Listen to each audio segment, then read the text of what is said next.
Irrespective of political parties, हम सबको एक संग बैठकर बात करना चाहिए कि त्रिपुरा में हमारे यूथ को कैसे नौकरी दिया जाए।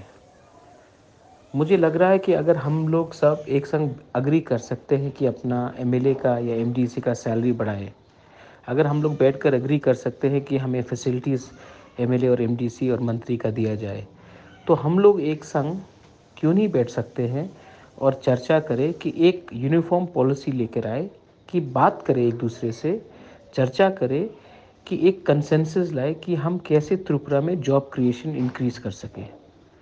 आज मैंने जो देखा है, त्रिपुरा में सबसे बड़ा प्रॉब्लम यूथ में बेरोज़गारी है।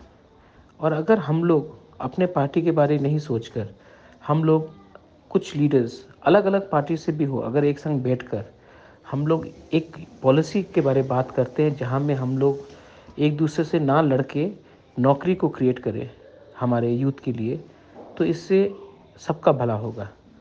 अगर यूथ को नौकरी मिलेगा तभी त्रिपुरा आगे बढ़ सकता है। और यूथ को अगर आप नौकरी नहीं देंगे तो यूथ फ्रस्ट्रेट होकर हमारा भविष्य, हमारा स्टेट का भविष्य, हमारा देश का भविष्य कहाँ जाएगा। तो ये मेरा थिंकिंग है, मेरा सोच है।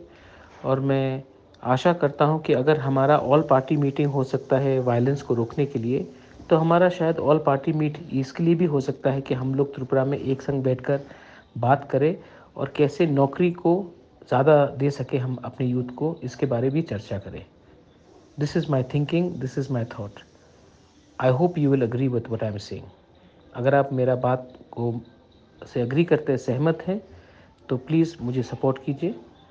मैं त्रिपुरा में उन्नति लाना चाहता हूँ, ना कि हर चीज़ में पॉलिटिक्स लाना चाहता हूँ। हम बाय, थैंक यू।